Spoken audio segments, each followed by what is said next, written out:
Boa noite a todas e todos. É um prazer estarmos juntas e juntos aqui mais uma vez para mais um bate-papo aqui no canal do Água Espírita.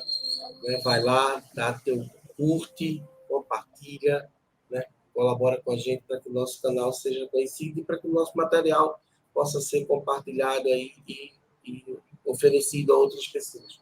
Então a gente vai dar bom dia, boa tarde, boa noite, porque vai depender de que madrugada, né? Porque eu sou muito da madrugada, deve ter muita gente também que é da madrugada. Então, meu nome é Alexandre Júnior, sou do Água Espírita, sou escritor, sou pedagogo e sou espírita à esquerda. Né? Quando eu estava falando disso, eu quero ratificar o meu espaço e o meu lugar de fala. Então, para mim, é muito bom poder estar aqui com essas duas mentes brilhantes, que são Lindenberg Castro e meu amigo Elias Moraes. Sejam muito bem-vindos, né, aqui a esse espaço. E a todas e todos vocês que estão chegando aí, né, Heloísa Canali, nossa querida amiga, faz parte do Agro do IFEP, né, Conceição Azevedo, nosso querido amigo Saulo Alba, né, também do Instituto. Então, sejam todas e todos bem-vindos.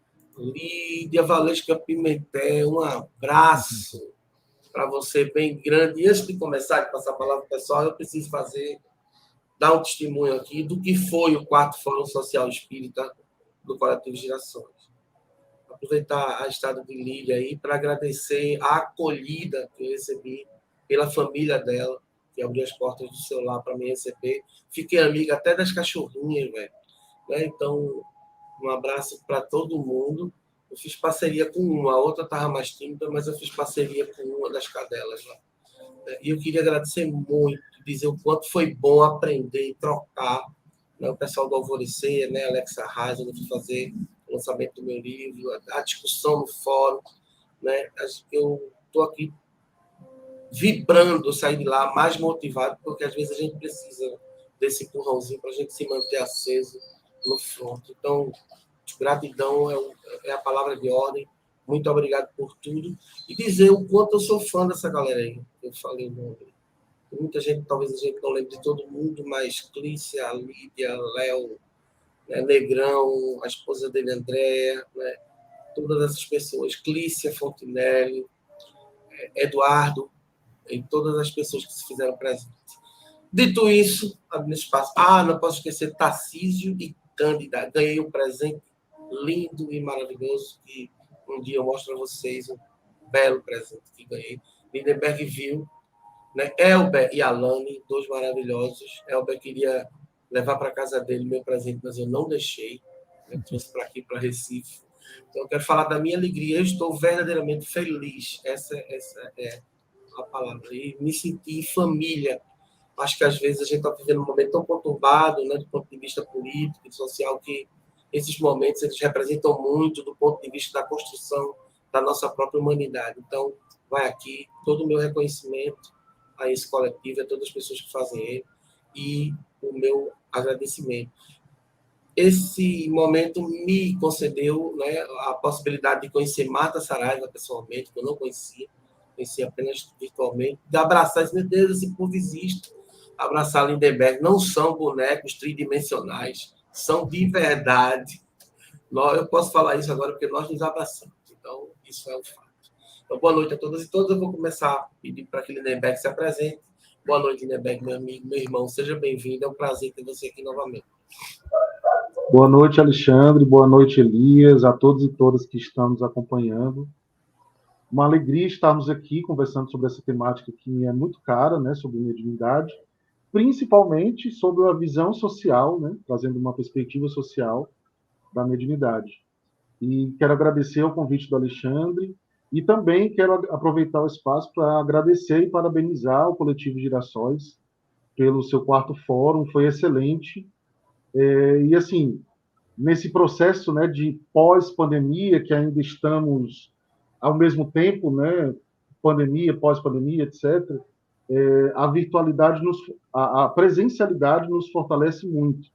Então, poder abraçar, olhar no olho, conversar, ter aquela experiência ali presencial, realmente é um grande refrigério para nós.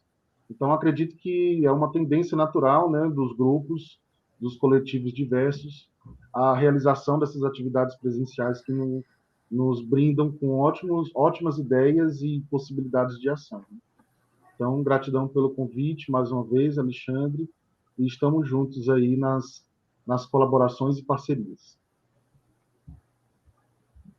Meu amigo goiano, rapaz, eu estou dizendo que eu estou ficando um cara importante, porque eu conheço gente nesse Brasil todo, velho. E até dele, só gente fina, gente importante, né? Lindenberg Castro, Elias Moraes, só esse povo, né, famoso aí do movimento espírita. Seja bem-vindo, meu. Né? Você fica ficando famoso por tabela, quando você fica perto dessa galera famosa.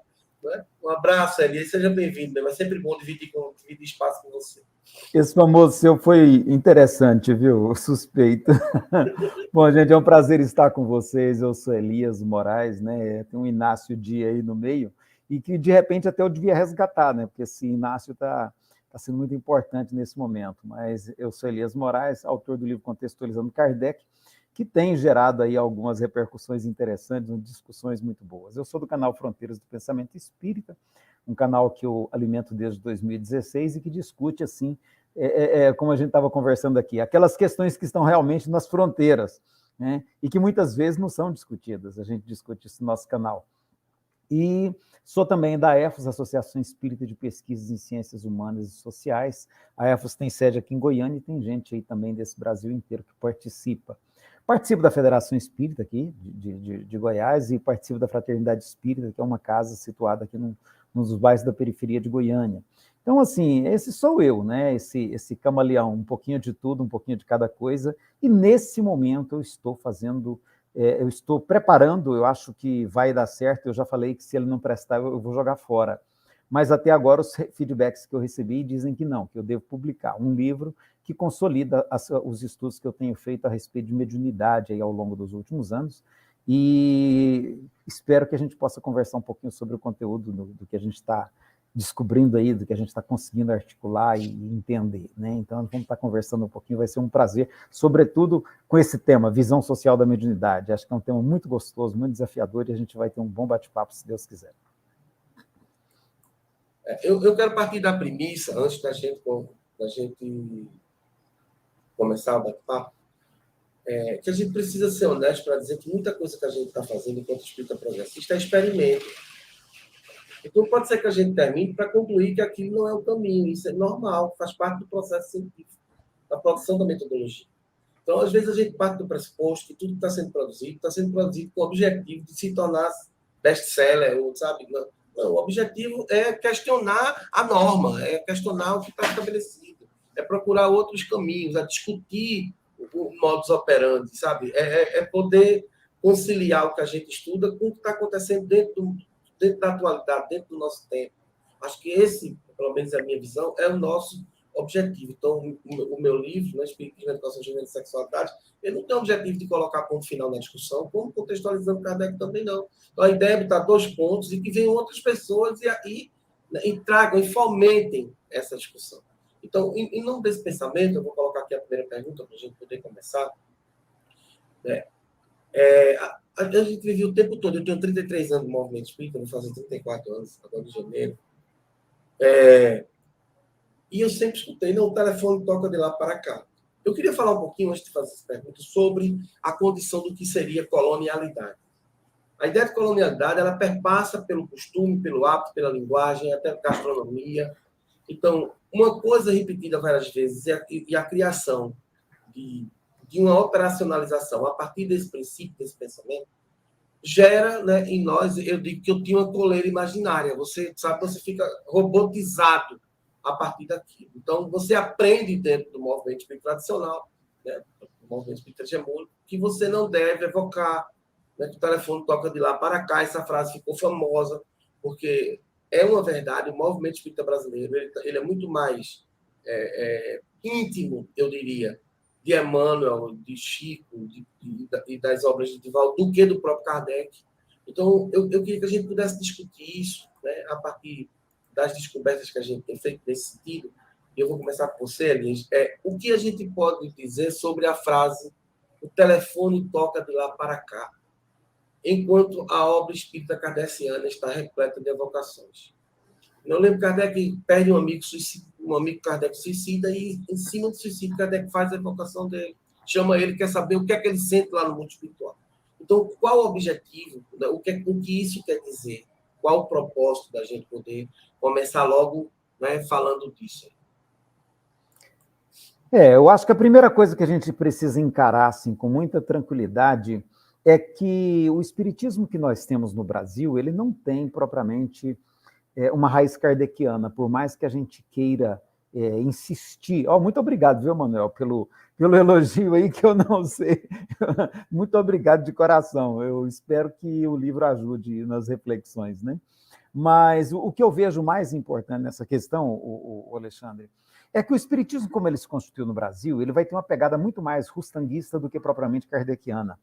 Quando a gente vê lá que no início do espiritismo aqui, quando o pessoal da Federação Espírita Brasileira, eles se encantaram, eles eram todos católicos. E eles se encantaram com o livro do Rusteng. Então, eles fizeram, inclusive, eles adotaram o livro do Rusteng como material de estudo. Eles tinham um grupo de estudo do livro do Rusteng no começo. Então, a gente precisa ter essa tranquilidade de compreender que o espiritismo que se desenvolveu aqui no Brasil, ele vai ter uma forte pegada católica, portanto. Tá? Eram todas pessoas católicas, eram pessoas que tinham um forte componente místico. E aí, para eles, o Rusteng foi, assim, a bola da vez. Então, quando surge quando o pessoal começa a perceber as contradições entre Kardec e Rusteng, o argumento do Rusteng de que o livro dele era uma revelação que era resultante da revelação espírita, né? A revelação da revelação era consequente da revelação espírita, eles vão abraçar esse argumento e vão dizer, não, é isso mesmo. Então, a gente precisa ter esse ponto de partida, que o espiritismo brasileiro ele não é propriamente kardeciano. Né? Aí, sim, a gente vai ter condições de entender por que eles abrem mão do método kardeciano. A gente vai ver que o primeiro movimento desse espiritismo que se estabelece no Brasil é não dar continuidade à proposta kardeciana, é abraçar uma proposta religiosa, mística, onde Nossa Senhora é a mãe de todos nós, onde Jesus é o Cristo, o Salvador da humanidade. O Guilhom chega a traduzir Jesus por Salvador, numa das traduções dele. Então, a gente vai ver isso acontecer, sabe? E eu acho que o que está acontecendo hoje é uma retomada de uma preocupação no sentido de a gente buscar novamente Kardec. E tem muita gente fazendo isso. Eu acho que isso é muito positivo, é muito bom. Né? Então, a gente tem que entender que esse negócio que o telefone toca de lá para cá é muito mais por conta de um abandono do método kardeciano. Um abandono que se deu em virtude dessa nova maneira de se fazer espiritismo, onde o médium ele é um agente puramente passivo, onde nós somos passivos, onde nós somos recebedores da graça divina, onde nós não somos pesquisadores, nós não somos agentes do processo, nós somos abençoados, nós somos criaturas que foram agraciadas com a misericórdia celeste e que vêm até nós trazer as suas manifestações. Então, essa visão mais católica é que eu entendo está na raiz dessa ideia de que o telefone toca de lá para cá. Né? Na verdade, pelo método kardeciano, o telefone toca dos dois lados, como qualquer telefone convencional. Opa, já me senti provocado, né? Porque a gente fala dessa forma estrutural porque o movimento espírita se desenvolve no Brasil, né? E assim há realmente, né, a partir de hoje tem uma influência muito muito grande do catolicismo. E aí eu vou soltar essa pergunta na Lindeberg, não precisa responder agora, só para não esquecer, depois a gente volta para ela. Eu fico pensando em quanto a gente perdeu a título de produção de conhecimento, sabe? Renegando a ancestralidade preta e ameríndia, sabe? Dos povos originários que já trabalhavam com mediunidade antes de nós chegarmos, e arrogantemente nós simplesmente dizemos aqui é assim, e não do jeito que vocês fazem, porque o que vocês fazem é simplesmente ignorância, e o que a gente faz emerge de um berço cultural como era a Europa, e da repercussão disso na produção da mediunidade do Brasil ainda hoje. Porque a gente pode fazer um resgate disso. E eu acho importante, inclusive, que a gente faça. A gente pode dialogar as espiritualidades espíritas, vamos chamar assim, só para a gente entender, com as espiritualidades afrodescendentes, sabe? Com as espiritualidades africanas, com as espiritualidades ameríndias. Então, qual é o problema disso? Então, eu vou colocar aqui a palavra preconceito espectral para que a gente volte a falar disso, né, mais na frente. Por enquanto, vai lá na primeira pergunta do bebê. Então, é bastante curioso, né, que nós tenhamos essa lógica dentro do movimento espírita, da questão do telefone tocar de lá para cá, porque o movimento espírita ignora a produção de diversas pessoas e pensadores e estudiosos e etc., inclusive o próprio Kardec, né, que falam exatamente o inverso disso. E aí, claro, o movimento espírita ele se constituiu muito mais rustanguista do que kardecista, isso é fato, né? A gente observa isso em toda a história do movimento espírita no Brasil.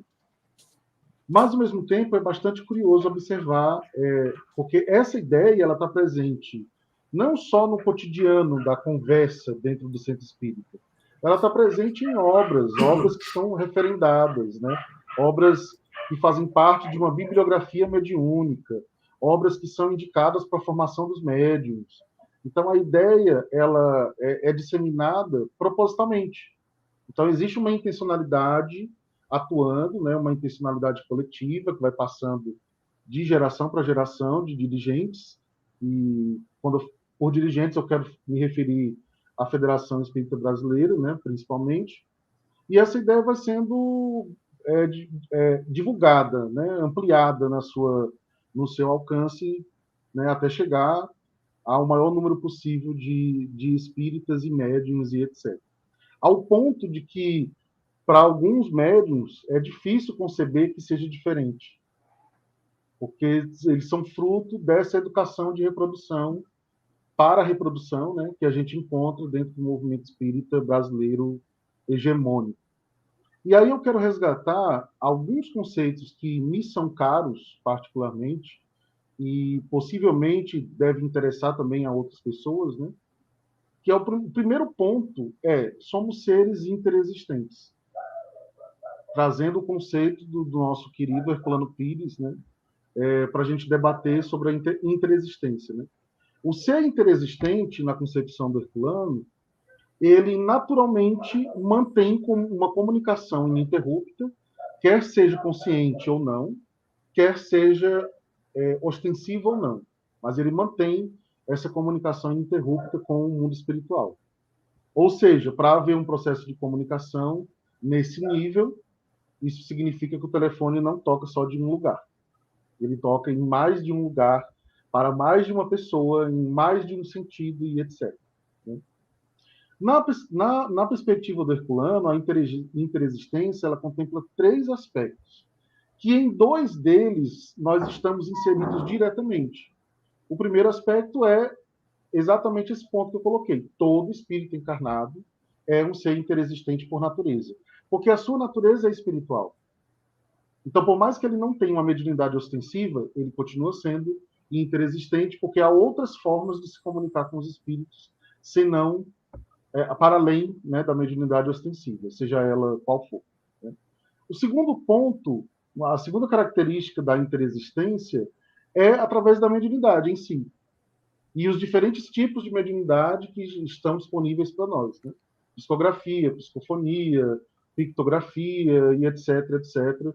Temos aí no Livro dos Médiuns, né, uma catalogação ampla de tipos de mediunidade.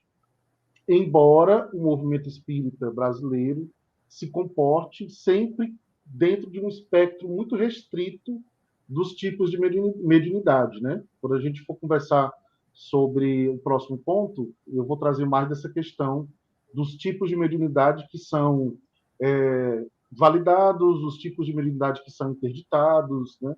Então, também tem essa lógica dentro do movimento espírita. Então, através da mediunidade ostensiva e as suas diferentes formas de manifestação, nós temos também essa característica da interexistência sendo posta em prática. Né? E o terceiro nível seria dos espíritos que têm um processo evolutivo mais desenvolvido que o nosso, não necessariamente são espíritos superiores ou puros, né? Mas são espíritos que têm uma colaboração coletiva para o progresso mais robusta, digamos assim. Então, esses espíritos, ao longo de toda a existência, toda a história humana, eles reencarnam e trazem a sua contribuição nas mais diferentes áreas, né? Nas ciências duras, nas ciências humanas, na religião enquanto cultura, na medicina, seja qual for a área de atuação dele. São espíritos que têm um nível intelectual e moral um pouco mais avançado e eles colaboram de uma maneira mais robusta, mais decisiva para o progresso de todos, né? Então, temos esses três aspectos, né? Esses três aspectos, eles não cabem dentro dessa lógica do telefone toca de lá para cá, porque é uma ideia pobre. E algo que é bastante interessante, que sempre que possível eu falo nos encontros virtuais de estudo, nos encontros presenciais também, é que o pensamento espírita ele é naturalmente complexo. Então, ele traz elementos diversos em diversos aspectos, em diversas possibilidades de atuação. Então, um conceito que é muito simplista, a primeira coisa que a gente precisa fazer é desconfiar. Então, uma frase como essa, né, o telefone toca de lá para cá, é um conceito extremamente simplista que reduz o mundo espiritual e as nossas possibilidades espirituais e mediúnicas a quase nada. Então, desconfiemos dessas premissas que se pretendem ser muito universais, mas que são muito pobres de análise, de possibilidades, né? E aí a gente precisa se perguntar sempre, a quem interessa interditar as evocações?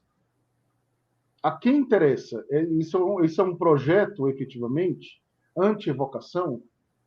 Ou esse é um projeto porque a evocação permitiria uma maior autonomia de experimentação e de aprendizado para os médicos? Claro que a evocação não é a única forma de permitir isso, mas ela é uma forma poderosa. Eu trabalho com evocação há muito tempo, em diferentes grupos, com diferentes propostas. Agora, na pandemia, também venho trabalhado com evocação em diferentes momentos. Nesse momento agora, estou trabalhando numa pesquisa, eu vou falar um pouquinho dela daqui a pouco, que é uma pesquisa do IFEP, com evocação. E, para mim, é um processo tão natural quanto a própria mediunidade em si. Então, não tem por que a gente ter receio, porque a gente aprendeu na casa espírita que não deva fazer isso. Claro que tudo exige método, tudo exige um cuidado, tudo exige estudo, né? Você precisa fazer aquilo que você sabe fazer efetivamente. Então, é um processo de aprendizado. Mas não tem por que a gente ter receio de fazer isso. A gente não tem que dar conta a nenhuma instituição que seja, a ninguém individualmente, a gente tem que dar conta de um trabalho desenvolvido de maneira diferenciada daquilo que se espera dentro do movimento espírita mais religioso. Então, a mediunidade ela não se resume à desobsessão. Ela não se resume ao telefone toca de lá para cá. Ela tem uma infinidade grande de possibilidades ainda não exploradas por nós, né?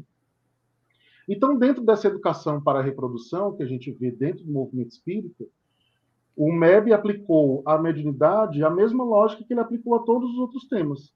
Então, é a educação para a reprodução, é a educação bancária, é a educação dizendo o tempo inteiro assim, você só pode atuar dentro desses estreitos aspectos aqui. E, para isso, existe todo um esforço de convencimento, né? Através de palestras, de bibliografia mediúnica, de manuais de mediunidade, né? E etc. Para que essa ideia seja bem aceita pelo movimento espírita como um todo. E, para encerrar essa minha primeira fala, eu queria dizer que a questão que eu mais destacaria do trabalho de evocação, eu comecei meu primeiro trabalho de evocação foi há 15 anos. De lá para cá, né, vem participado de vários grupos. E eu diria que o aspecto que eu gostaria de destacar, que tem a ver diretamente com esse item, é que existe uma multidão de espíritos querendo se comunicar e conversar sobre os mais diversos assuntos. inclusive os temas progressistas, que é outra coisa interditada, né, dentro do movimento espírita tradicional, essa questão dos temas progressistas.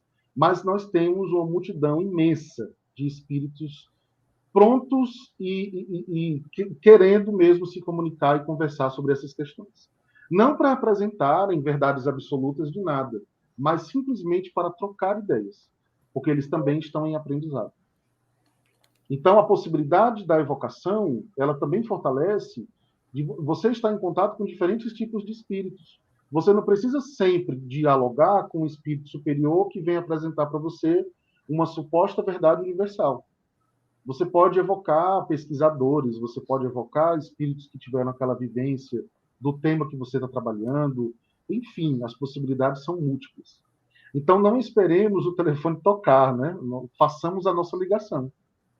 Porque do lado espiritual, há quem vai atender, há quem vai acolher e quem vai querer trabalhar conosco nos diversos temas que a gente pode abordar.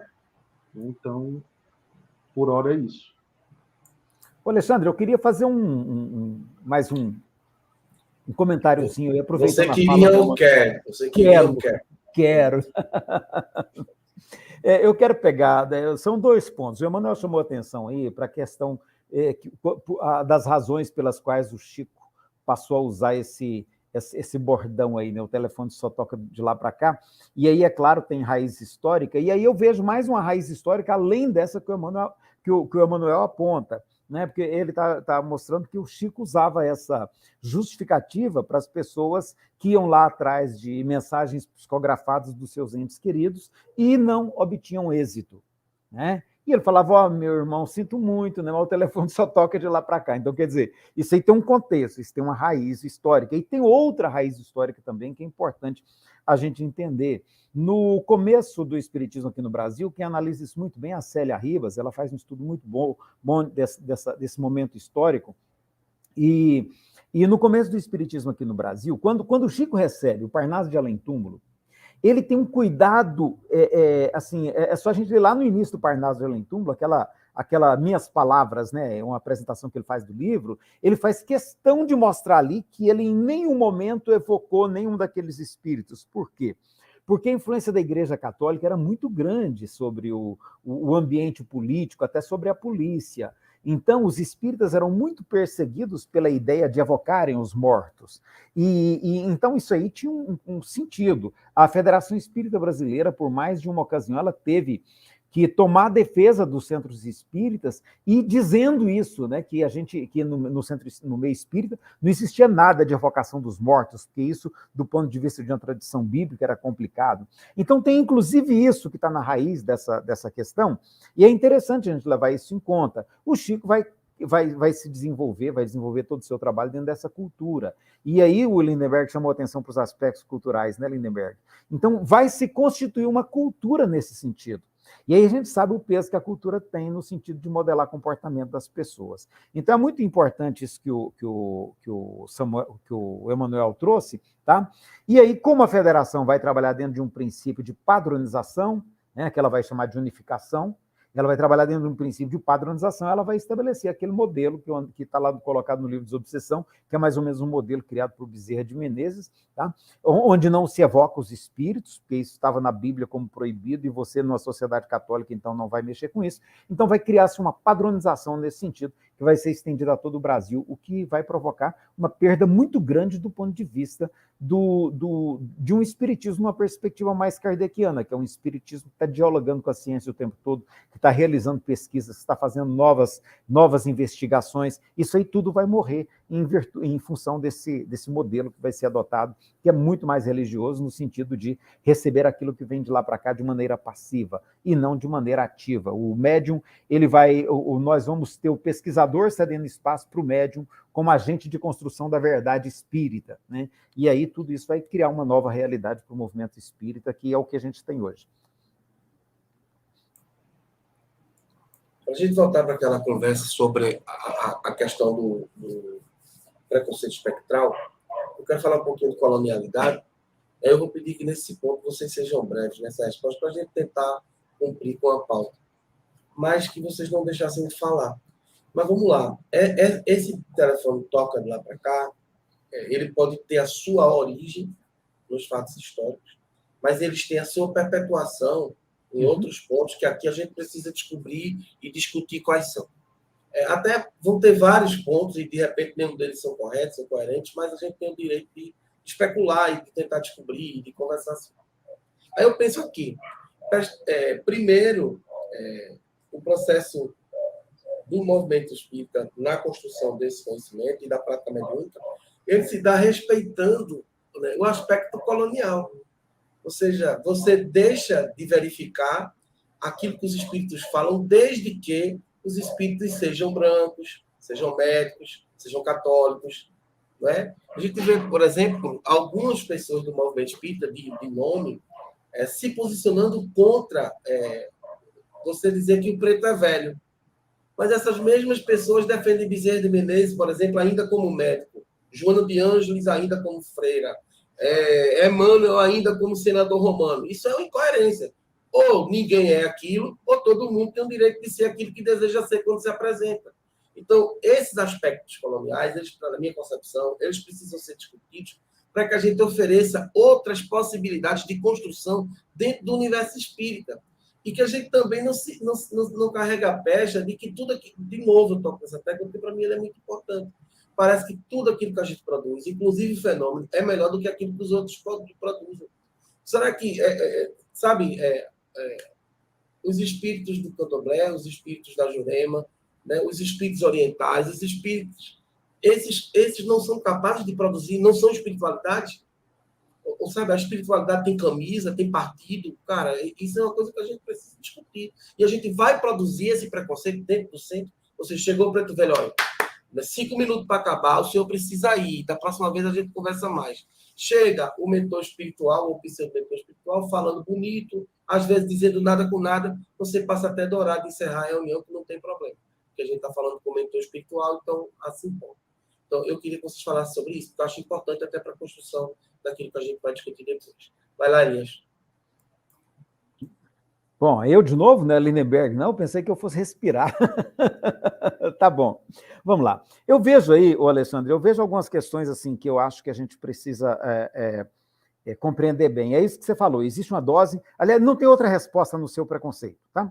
E aí a gente vai ter que analisar essa ferida um pouquinho mais a fundo. Porque eu chamo a atenção, por exemplo, o Leon Denis falava lá de um espírito azul com que eles se comunicavam lá nas reuniões onde ele participava, lá em Lyon, aliás, na cidade de Tours, já em Tours, né?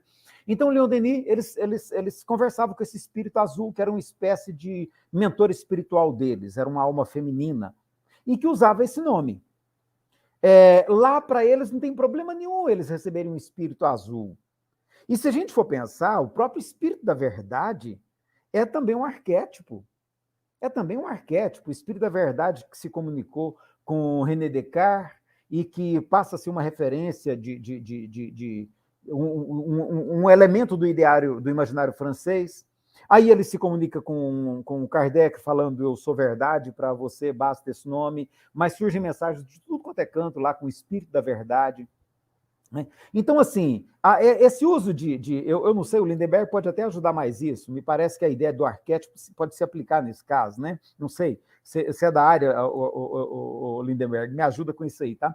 Mas esse uso desse tipo de construção, ele é muito comum na origem do espiritismo, só que aqui no Brasil, o que vai acontecer é assim, olha, essa construção é válida, né? E aí entra o que você falou, o Alexandre, é válida para espíritos que apresentem essas características dos colonizadores, né? Essas características europeias. Então, por exemplo, Emmanuel é um senador romano, o nome dele é Publius Lentulus, mas ele se apresentar como Emmanuel não tem problema, porque ele é branco, ele é europeu, né? O próprio nome André Luiz é um pseudônimo, né? Não é o nome dele próprio, tá? E aí, no lugar de espírito azul, a gente teria talvez aqui caboclo sete flechas, tá? Ou caboclo pena branca, mas aí já vai associar com a questão indígena, Tá? Ou então o preto velho vai associar com a questão do africano. E aí é que eu digo que a gente tem que mexer a fundo nessa questão, porque aí eles vão usar a própria literatura kardeciana, a própria literatura espírita, para dizer, olha, eles são primitivos. Porque na maneira como essas questões foram teorizadas lá na origem por Kardec, né, que isso aí também tem um sentido que é histórico, a gente não pode perder isso de vista, é sócio-histórico. A Europa era extremamente... ela se considerava o centro do mundo, ela se considerava, e do ponto de vista da tecnologia, ela realmente ocupava esse espaço, inclusive bélico. Então, a Europa se colocava como referência. O que eram os chineses, o que eram os indianos? Eram povos atrasados. E o que eram os africanos, o que eram os americanos? Eram povos primitivos. Então, isso vai ser elemento validador dessa exclusão do indígena, dessa exclusão do negro, né? Vai ser um elemento validador. E aí, não só os arquétipos que são constituídos do ponto de vista da construção dessas entidades, né? As entidades associadas à negritude, as entidades associadas à sociedade indígena vão ser rejeitadas. Mas as entidades associadas ao branco e ao europeu, elas vão ser valorizadas. E é tão interessante isso que a gente vai ver, por exemplo, que se essa entidade ela tem aspecto ligado ao oriental, ela pode ser um exótico, mas ela é valorizada. O que é não aceito, o que é rejeitado, é o indígena e o africano. Então, eu acho que é importante a gente compreender esse preconceito, como ele está estruturado, e também perceber essa raiz histórica, tá?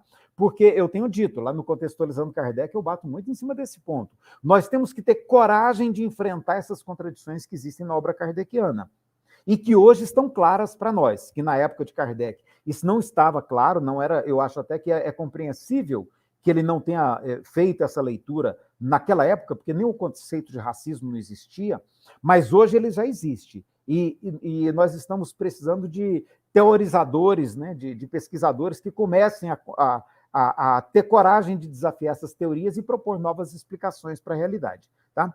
Porque senão a gente não faz aquele necessário discernimento, a separação do joio e do trigo do que existe na obra kardeciana, que hoje não pode ser mais reproduzido acriticamente. Então, eu vejo esses dois aspectos que eu acho muito importantes de a gente considerar.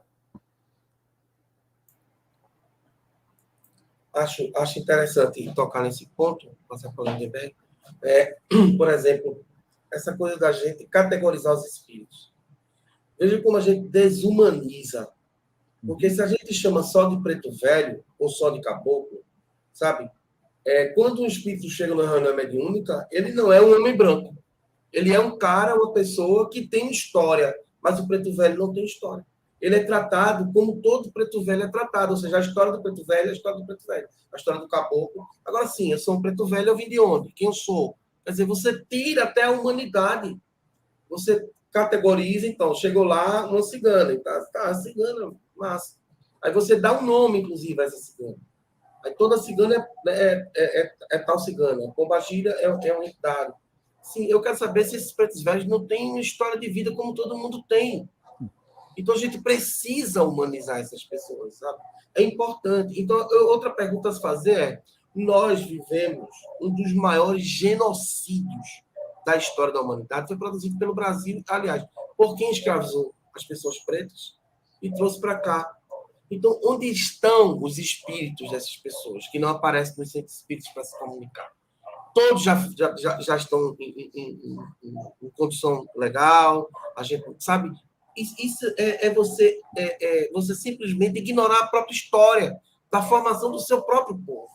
Então, essas pessoas não são iguais. Elas não, quando a gente fala de África, a gente fala de África como continente, né? A África não é um lugar, um subúrbio, um bairro, um país que sabe, né? É um continente inteiro. Então, as pessoas, quando eram trazidas para cá, elas eram trazidas de um continente enorme, com individualidades e especificidades de cada um. Então, o que a gente tem feito com essas individualidades e com essas humanidades? A gente simplesmente ignora. Então, a gente precisa tratar, inclusive quando não é só trabalhar com o preto velho dentro da casa espírita, com o caboclo, com quem chegar. É ouvir a história de vida dessa pessoa. Porque quando um espírito branco chega, você escuta: eu fui doutor, médico na Guerra de 45. Eu lutei ao lado de Dom Pedro I, lá em 1822. Aí você sempre vai ter a individualização e a humanização desse espírito. Mas quando acabou o preto, aí não há um processo de humanização. E isso é um processo colonizador, e é disso que a gente está falando. Vai lá, Lindenberg. Então, a estrutura do racismo religioso espírita é uma estrutura que desumaniza e massifica espíritos que estão fora daquele eixo considerado, né, como espíritos mais evoluídos ou os espíritos que são comumente aceitos, né, dentro do movimento espírita. Então é como se fosse um bloco. Acontece com o racismo religioso em relação aos espíritos a mesma coisa que acontece com a população negra. Parece que ela não tem identidade, ela é um bloco. Então ela é colocada como um bloco que merece ser analisado com reserva, com prevenção sempre. E, ao mesmo tempo, é próprio do Brasil esse racismo religioso das religiões de matriz europeia, ou que se relacionam diretamente com uma matriz europeia. E aí direcionam toda a sua perspectiva branca e eurocêntrica, né, em relação aos espíritos ou às religiões de matriz diversa, de matriz indígena, de matriz africana, enfim, ou de qualquer outra matriz não hegemônica, né? Então é bastante curioso observar esse processo, porque esse é um sintoma claro da institucionalização, que é o próximo ponto que a gente vai debater, né? Então existe também uma lógica institucional que atua na produção desse conhecimento racista, né? Em vários níveis, na produção de obras, na produção de palestras, nas ideias correntes, nos manuais mediúnicos e etc. E até pensadores progressistas entraram também nessa lógica, que a gente também não pode deixar de citar. Então, você tem ideias completamente equivocadas e atrasadas do Deolinda Amorim a respeito dessa questão, do Herculano Pires a respeito dessa questão, né? Foram no embalo da defesa mediúnica do espiritismo, como se a mediunidade pertencesse somente ao espiritismo. Então, mediunidade autônoma e livre, ela também permite a comunicação, o contato com espíritos de diferentes matizes, diferentes conhecimentos. Eu acho lindo, assim, eu vou contar uma questão para vocês.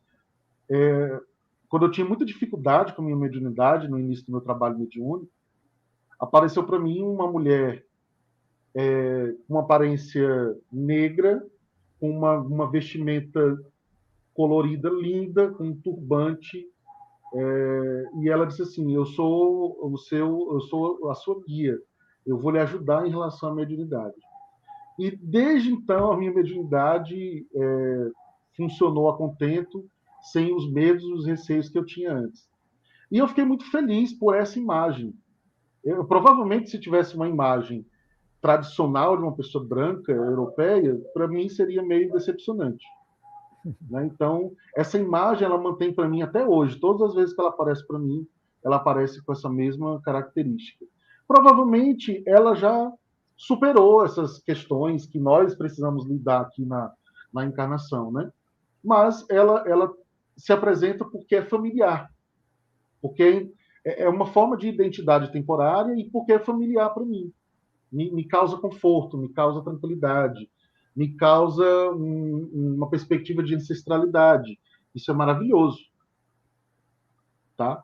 Então, precisamos investigar e ter essa possibilidade de experimentar. Eu vou dizer aqui uma coisa que eu nunca disse ao vivo em nenhuma live, né? Você quer ter uma experiência cultural, mediúnica, extremamente rica, vá numa gira. Porque você não vai encontrar isso numa casa espírita tradicional. Vá numa gira. Experimente observar o trabalho cultural da dança, o trabalho cultural do centro que faz que desenvolve aquele trabalho. Observe como os espíritos se comunicam quando eles estão incorporados em cada médium da casa. É fantástico. É fantástico.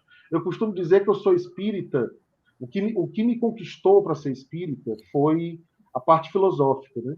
Mas, assim, para mim, a mediunidade, ela está em tantos lugares possíveis, e eu já tive a oportunidade de experimentar esses lugares, e eu sou extremamente grato e feliz por isso.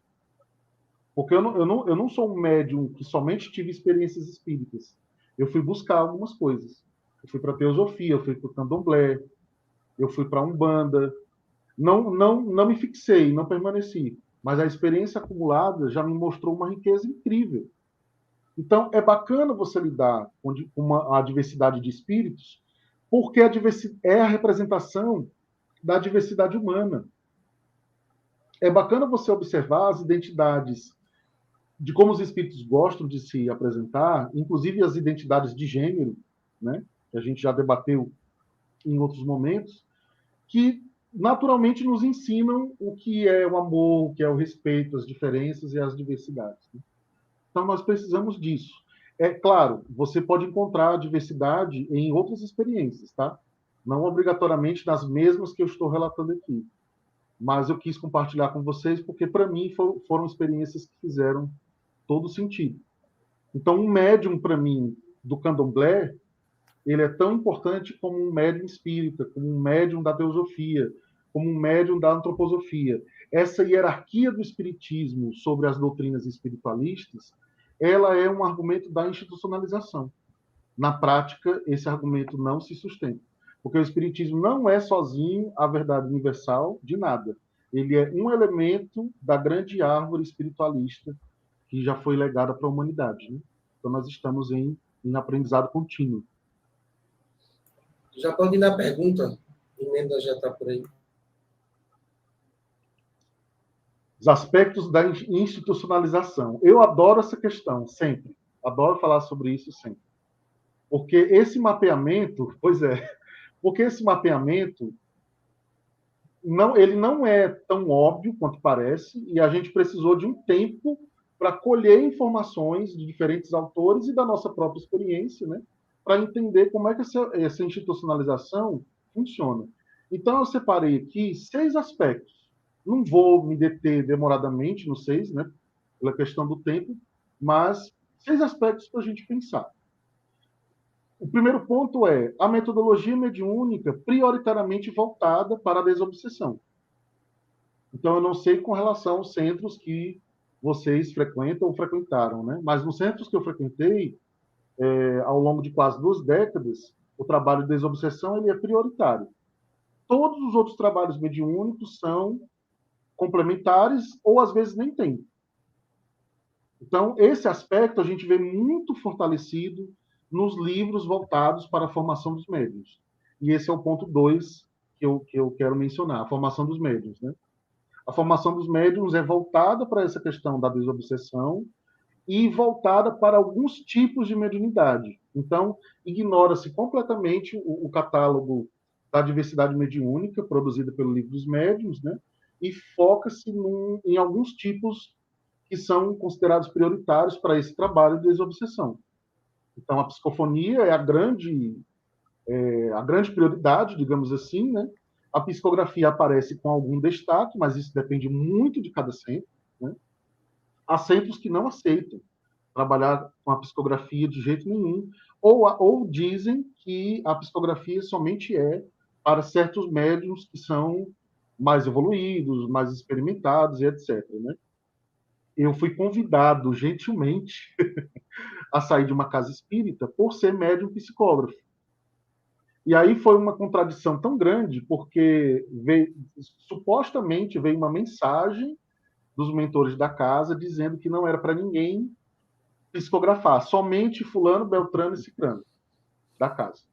E aí, como eu psicografava, e eu não era nem fulano, nem o beltrano, nem o cicrano, eu não podia psicografar. Né? Isso foi me dado como ultimato, inclusive. Né? Então, eu tive que sair da casa, porque a minha mediunidade mais ostensiva é a psicografia. Então, eu não podia me violentar para cumprir um papel institucional determinado por Deus sabe quem. Porque tudo que se quer determinar se coloca na conta dos espíritos. Né? Não, porque a espiritualidade mandou, os dirigentes espirituais da casa mandaram, e etc, etc. Quem é que pode aferir isso? Quem é que pode efetivamente analisar se isso é possível ou não, se aquela mensagem veio ou não? Você pode simplesmente dizer que veio algo sem ter vindo nunca, né? E aí é uma outra questão institucional problemática. O terceiro ponto é a bibliografia mediúnica, toda recheada para esses aspectos, da priorização do trabalho, a metodologia que deve ser priorizada sempre, a formação dos médiuns voltada para esse trabalho de desobsessão e trabalhos próximos, né? Então, outros tipos de mediunidade são até ridicularizados muitas vezes ou colocados sempre como prevenção. A mediunidade de cura, a mediunidade artística, né, voltada para a pintura, mediunidade musical, etc., são tidas com prevenção, são analisadas sempre com muita prevenção, né? Então, é algo curioso também como a bibliografia ela foi se amoldando para atender a essa demanda conceitual de estabelecer isso como parâmetro, né? Como arquétipo, né? O quarto ponto é a construção de figuras e lideranças que se assemelham a sacerdotes praticamente infalíveis, né? Então, você tem um grupo limitado, pequeno, de pessoas que, ao longo da história, puderam ter esse processo de liderança, né? E esse processo foi fomentado de N formas, institucionalmente, bibliograficamente, através de palestras, através de divulgação, né, de propaganda das suas ideias. E as obras, depois de um tempo, as obras desses médiuns, entre aspas, sacerdotes, eu estou usando essa nomenclatura porque a Célia Ribas utiliza em uma das obras dela, e eu gosto dessa perspectiva porque denuncia bem a característica religiosa, né, do movimento espírita. Então, esses médiuns sacerdotes, eles não podem ser questionados, nem em suas ideias, nem em suas práticas. Porque entende-se, né, a grande massa já internalizou a ideia de que eles são ou infalíveis ou próximo disso. O que não os torna totalmente infalíveis é que eles são seres humanos, né? E as pessoas reconhecem isso. Mas, no geral, dificilmente a grande massa vai dizer: olha, fulano errou ao publicar aquela obra. Olha, Beltrano errou ao falar sobre aquilo, sobre um conteúdo que não conhece, por exemplo, né? E aí, esse ponto 4 se mistura com 3 de maneira muito fácil. A construção dessas lideranças que psicografam a mancheias as obras como bem entendem, né? E essas obras vão contribuindo para essa bibliografia mediúnica que vai direcionando as mentes, vai direcionando as massas e vai direcionando a forma de pensar coletiva, né? O quinto ponto é a lógica moral presente no movimento espírita tradicional, né? Então, a mediunidade é sempre apresentada como provação ou até mesmo como expiação para a maior parte das pessoas. Então, você, médium comum, além de você estar muito distante do considerado médium sacerdote, você está em provação. Você está em processo, talvez até expiatório, por apresentar aspectos da sua mediunidade. Eu tinha um dirigente que ele vivia dizendo isso toda reunião. Olha, não esqueçam que se vocês hoje são médiums e fazem esse trabalho, é porque vocês erraram muito uma outra existência, né? E eu só conseguia dar risada, assim, porque não faz o menor sentido isso. Cada experiência é única, a gente não pode colocar as experiências coletivas num bloco e simplesmente dizer que todo mundo está no mesmo barco, que nós não estamos no mesmo barco, né? Nós podemos estar no mesmo mar, mas o barco é de cada um, dentro da sua experiência e da sua necessidade, né? Uma outra questão moral que aparece é no argumento de que se você não trabalhar a mediunidade, você vai contrair mais débitos. Então, tem sempre esse aspecto da ameaça, né? Que é próprio mesmo da educação bancária, a educação pela reprodução. Se você não fizer isso, vai acontecer tal coisa. Se você não fizer aquilo, vai acontecer tal outra. Então, não há o convencimento genuíno, né? Há sempre essa perspectiva. Cuidado com os obsessores, cuidado com os débitos, e etc, etc, etc. E o último ponto, que é nos tipos de mediunidade, como eu já citei, né? Então, esse aqui eu vou comentar de forma mais breve, os tipos que são mais aceitos pelo movimento espírita tradicional, né? E, automaticamente, os outros que não são aceitos são colocados sempre em xeque, né? Então, é bastante curioso observar essa instrumentalização. É uma institucionalização que desenvolveu uma instrumentalização própria. Eu costumo dizer que se eu tivesse ficado na casa espírita comum, com um trabalho comum, eu jamais teria conseguido desenvolver a minha mediunidade. Primeiro porque a casa espírita que eu frequentava não aceitava psicografia, né? E eu sou médium psicógrafo. E segundo porque eu não teria conseguido ter tido a experiência diversa com grupos diversos, com pessoas de outras cidades, com grupos de evocação, com outros grupos de psicografia e assim sucessivamente. Eu estaria ainda lá no início, na infância da minha mediunidade, vivenciando a mesma coisa, né? Então, ou a gente muda também as possibilidades, ou a gente cria algumas possibilidades. O movimento espírita progressista hoje tem a possibilidade de criar novos caminhos para a mediunidade, por exemplo, né? O IFEP, né, o Instituto de Filosofia Espírita Herculano Pires, ao qual eu faço parte, hoje está desenvolvendo. Eu não posso dar muitos detalhes dessa pesquisa ainda, mas ela vai ser publicada em breve, né?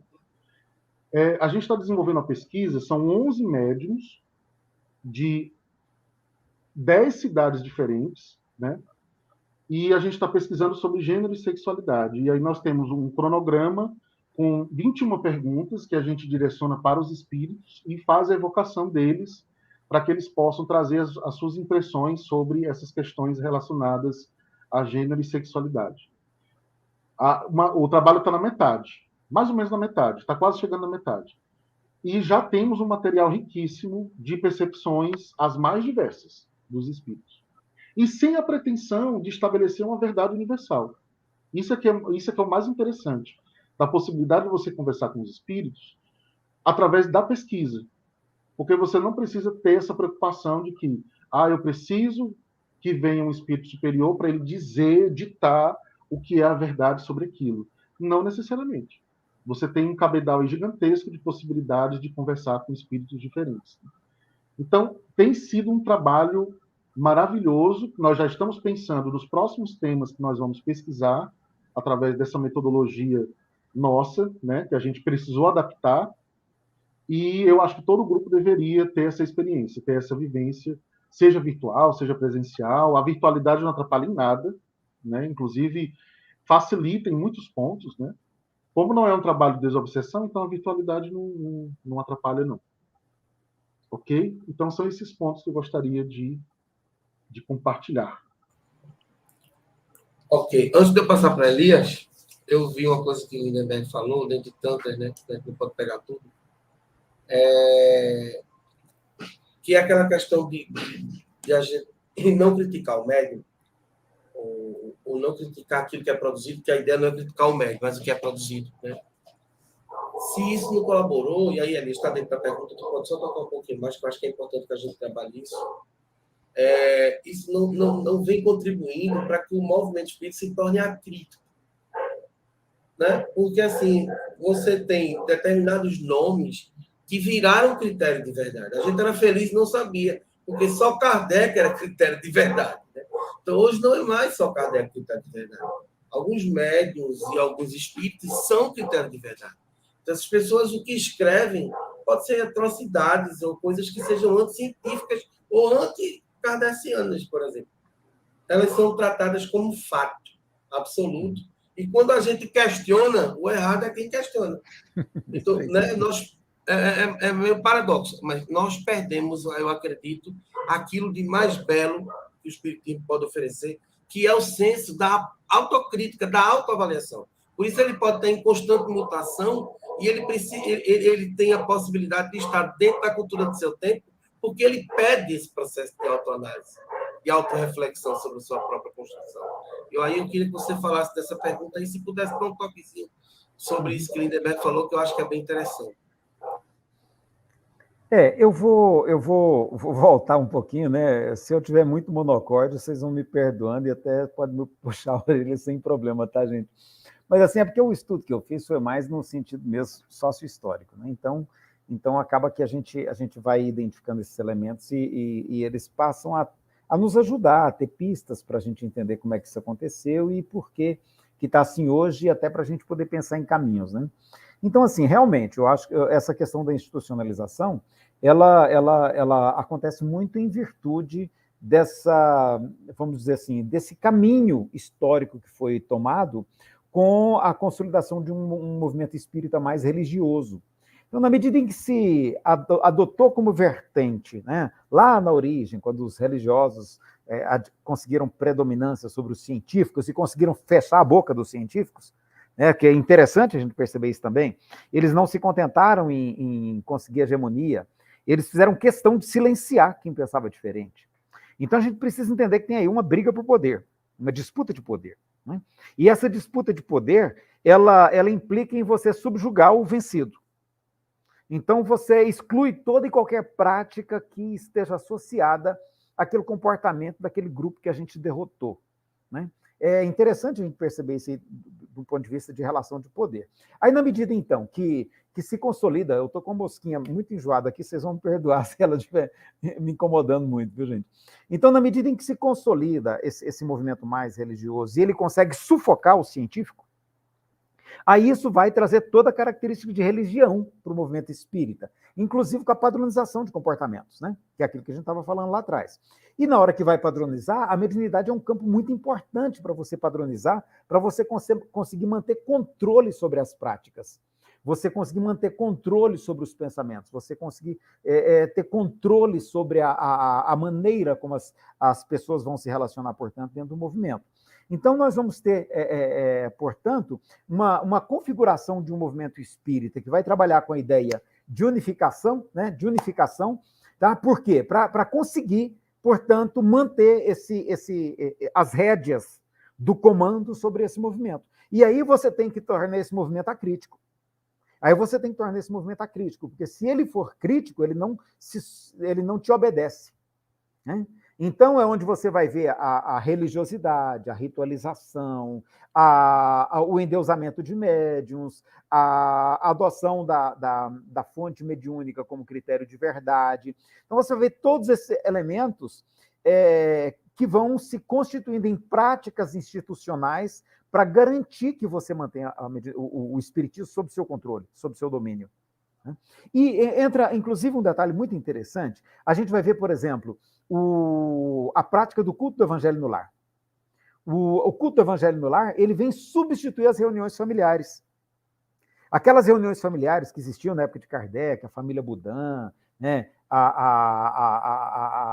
Aquela outra família, não me lembro do sobrenome deles agora, mas eram várias famílias, vários grupos familiares, dentro dos quais Kardec foi buscar as primeiras observações para constituir o espiritismo. Né? E depois ele vai percebendo que são muitos grupos, e tem grupos familiares para tudo quanto é canto ali da Europa, e até fora da Europa, nas colônias europeias.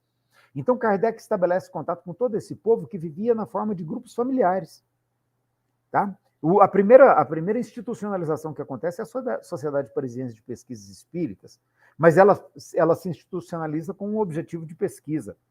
Aqui no Brasil, nós vamos ter institucionalização com o objetivo, portanto, de configurar um movimento religioso. E aí ele vai, inclusive, silenciar os grupos familiares, vai dizer assim, olha, cuidado, mediunidade em casa pode trazer processo obsessivo, né? Você vai levar espírito desajustado para dentro da sua casa. E aí vai ter toda essa parafernália de explicações para manter as pessoas, os espíritos, sob essa crença, de novo trazendo o argumento do medo, aquele mesmo argumento católico do medo, ele vai ser trazido com outra configuração agora, para manter esse grupo, esse movimento espírita sob controle nessa outra prática padronizada.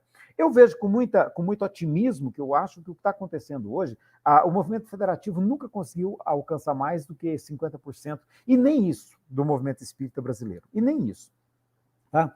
Tem ficado em torno de 30%, quando muito, 30 e poucos por cento, quando muito, do movimento espírita brasileiro.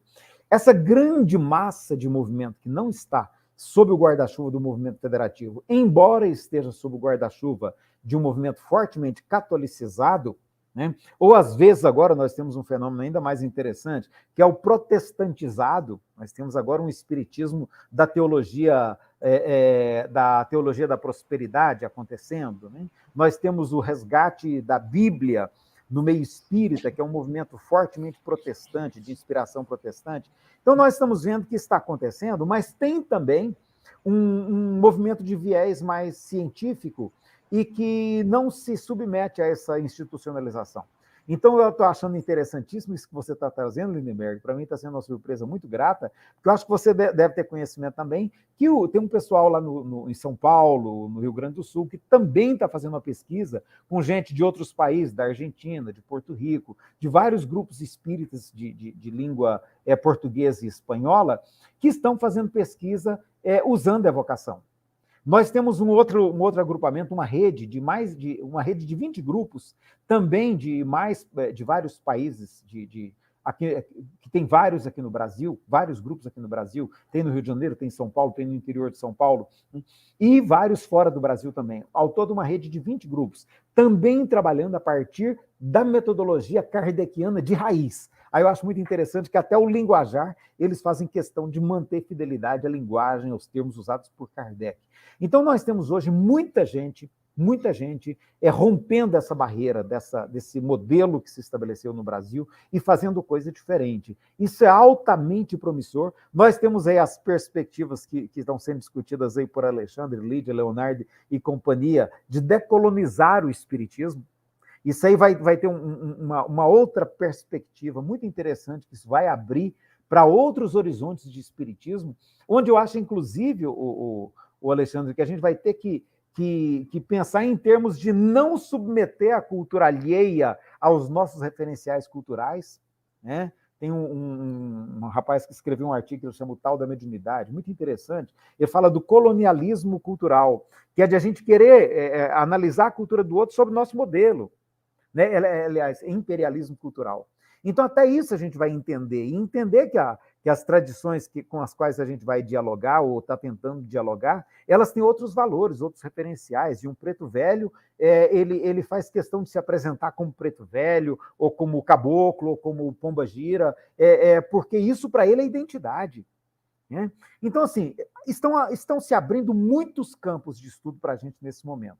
E eu penso que a grande virtude é quando a gente começa a dar voz para todos esses movimentos, para todas essas iniciativas, sabe? E perceber que a gente pode aprender com todas elas, sabe? Que a gente tem que romper esse projeto de padronização que foi estabelecido a partir do movimento federativo, que a gente precisa romper com ele. E romper com ele significa, inclusive, começar a discutir possibilidades metodológicas, epistemológicas, inclusive, né, de a gente estar fazendo espiritismo atualmente, sabe, dentro desse universo riquíssimo de possibilidades que estão sendo colocadas.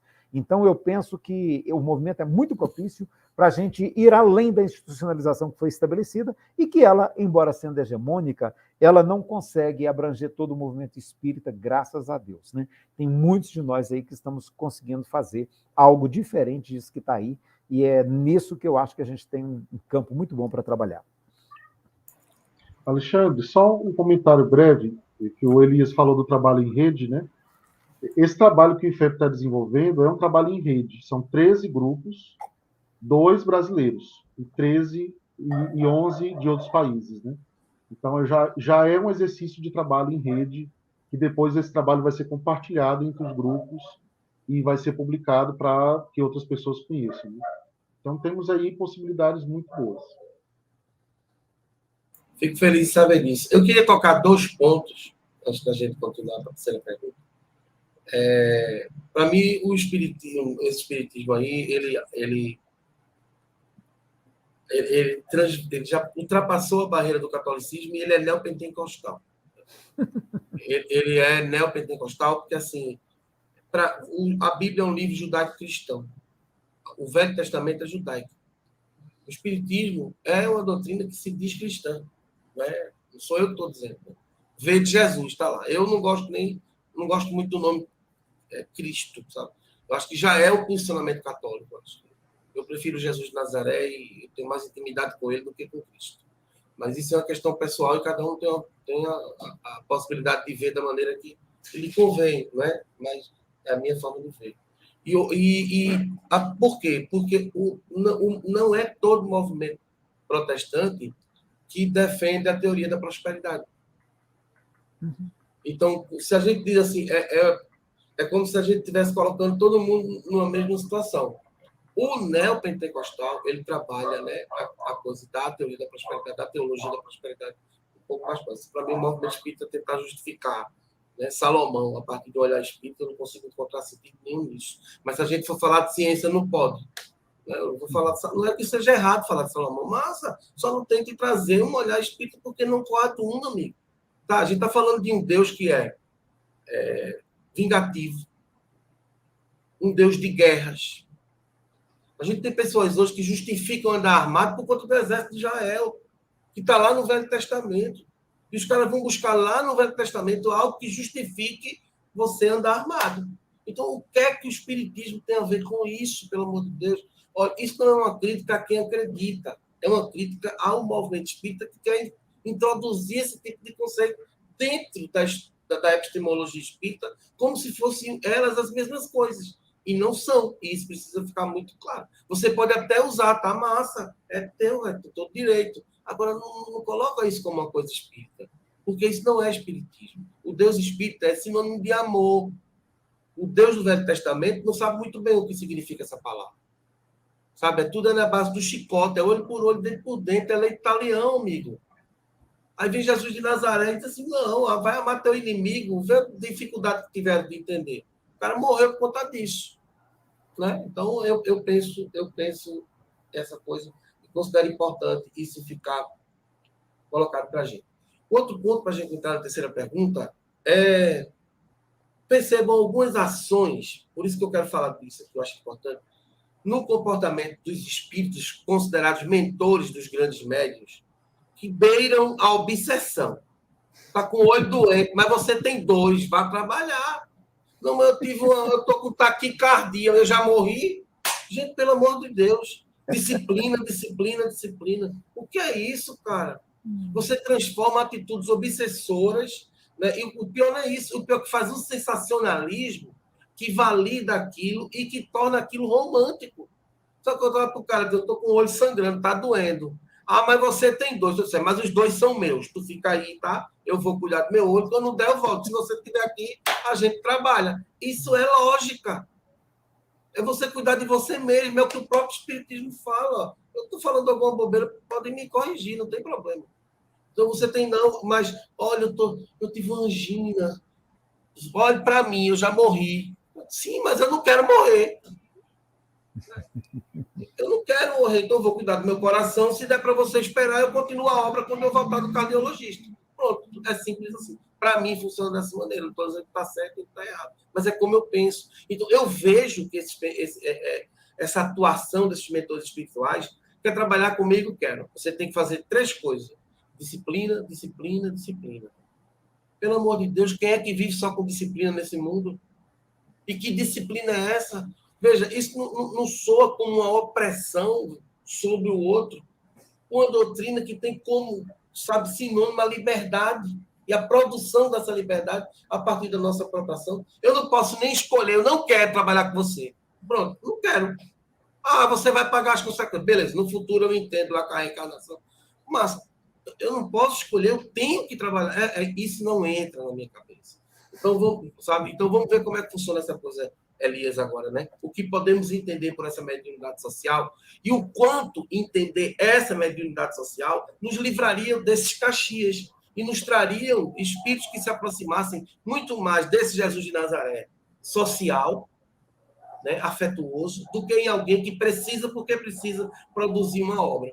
Produzir por produzir, a gente não deve fazer isso nem no sentido editorial, né? Então, Elias. O Alessandre, eu penso, né, os dados que a gente observa, o que a gente vai analisando dos médiuns, vai trazendo para nós assim, uma percepção de que a subjetividade do médium ela está muito mais presente do que a gente imagina nesse tipo de narrativa. Então, eu nem sei se eu atribuiria inteiramente ao espírito essa disciplina, ou esse você tem 2 olhos, vai trabalhar, né? Eu nem sei se eu atribuiria isso ao espírito ou atribuiria, talvez até em maior parte, se não na totalidade, ao próprio médium. Sabe? Porque, na verdade, a gente sabe disso, Kardec analisou isso muito bem. A mediunidade ela passa pela subjetividade do médium. não é aquilo que o espírito... A coisa não é tão material assim, né? O imaginário do médium compõe o fenômeno. Então, na medida em que o imaginário do médium também compõe o fenômeno, compõe a ideia, compõe o argumento, compõe a maneira, a expressividade do fenômeno, né? A gente precisa entender que aí, então, portanto, tem um modo de pensar social, judaico-cristão, que valoriza o sacrifício, que valoriza o sofrimento, né? Onde o médium bom, o médium dedicado, responsável, é aquele que é capaz de sofrer pela causa, de morrer pela causa. Então, tudo isso aí está no nosso imaginário. Eu não atribuiria isso totalmente ao espírito de jeito nenhum, até porque quando você começa a estudar, o principal médium que eu pesquisei, é claro que foi o Chico Xavier, né? Porque você tem uma extensa obra de 70 anos de produção mediúnica para você compreender como é que isso acontece, e aí você tem uma riqueza de informação muito grande. Sim, pois não. Elias, deixa eu só dizer uma coisa. Eu compreendo isso. Tudo isso que você está falando, mas eu trouxe a baila porque não é isso que é passado nesse processo de institucionalização. Perfeito. Aí eu gostaria, se possível fosse, que a gente separasse aquilo que a gente compreende daquilo que existe verdadeiramente. Porque, para mim, existe aquilo que a gente pensa, que eu concordo exatamente com o que você está falando. Por quê? Porque marginalizaram a palavra animismo. Isso. Há um processo de marginalização do animismo. É como se o cara que a gente fosse capaz de produzir mediunidade sem animismo, como se isso fosse possível, entendeu? Uhum. Então, aquilo que é de verdade, de fato, ou deveria ser, e aquilo como as pessoas repassam dentro desse movimento tradicional. Uhum. Acho que isso deveria ficar bem colocado. Isso, e é aí que eu acho, então, o Alexandre, que a gente vai ter que discutir esse significado da mediunidade, como a gente está vendo, sabe? A gente precisa tirar a mediunidade do trono em que ela foi colocada. Né? A gente precisa tirar a mediunidade do trono, trazer ela para o aspecto corriqueiro da vida humana de novo, sabe? Mostrar os limites do que é possível conseguir através do processo mediúnico. Né? Então, eu penso, e aí, quando a Zenilda, deixa eu até ler aqui, porque eu acho que vai ter muita vez. Joana de Ângeles em uma reunião mediúnica contra Edivaldo, que é este, muito doente, tinha vindo do médico, ela apareceu, vamos trabalhar. Né? E ele, você sabe que eu estou doente. Ela, não, né? É esse caso que o Alexandre contou. Então, assim, isso a gente está ouvindo a narrativa do Edivaldo. É o Divaldo quem está falando que a Joana de Ângeles apareceu para ele. É o Divaldo que está falando que ela disse isso para ele. É o Divaldo. Então, assim, olha, a gente não pode perder de vista que isso aí tem um forte componente, se não todo, do próprio médium. É o que ele valoriza, é o que ele atribui, é o sacrifício que ele gosta de fazer, é a maneira como ele representa esse papel diante da sociedade. O médium representa um papel social. E na medida em que ele representa esse papel social, ele dá a entonação, que tem um componente de teatro, né? Tem um componente de performance nisso aí. Ele dá essa entonação que faz parte, portanto, até da expectativa social em relação ao que ele está fazendo. Então, a gente tem que compreender que é um processo que envolve cultura, envolve sociedade, envolve valores, né, morais dessa sociedade. Tá? E é por aí que essas coisas acontecem. A gente não vai conseguir tirar isso do movimento. A gente vai tentar mostrar que existem outros aspectos, né? E a gente vai, portanto, abrir novas discussões. Mas não nos iludamos que nós não vamos conseguir ser hegemônicos nesse cenário, tá? Porque há um outro cenário religioso que prevalece. Né? E aí, quando o Lozano fala aí da questão da língua estranha, da influência do médium, tem muita coisa importante para a gente discutir aqui, o Lozano, que extrapola um pouquinho as nossas possibilidades, inclusive de tempo. Tá? Mas tem pesquisas, por exemplo, do Ernesto Bozano, do Albert de Rochat, do Alexandre Aksakov. O Delane consolida essas coisas todas, um trabalho muito bem fundamentado de pesquisa bibliográfica. Tem coisa muito interessante que vai abrir para a gente muitas novas perspectivas em relação a essas questões que são trazidas e que você traz. E aí eu penso assim, sabe, esse termo mediunidade social, eu confesso que não é um termo que eu tenho assim, uma familiaridade com o uso dele, né? Eu preferia pensar no uso social da mediunidade, né? A mediunidade usada para compreender a nossa realidade, para que a gente possa ter pé na realidade objetiva em que a gente vive, tá? No concreto da nossa vida material humana. Então, eu vejo que esse é um resgate que precisa ser feito, porque com essa vertente mística que foi adotada pelo espiritismo brasileiro, a gente descolou o pé da realidade. E a gente descolou o pé da realidade. Eu acho até, eu nem culparia o Chico ou os médiuns, primeiros médiuns, não, porque eu acho que esse é um processo social que ele vai acontecendo, né? São vários atores que vão fazendo isso acontecer, são várias disputas de hegemonia que vão consolidando esse desenho social que vai acontecendo. Então, assim, esse desenho social que aconteceu e que está posto hoje, né, é que se tornou de tal maneira alheio à realidade que é capaz de justificar a pobreza como resultado de vidas passadas.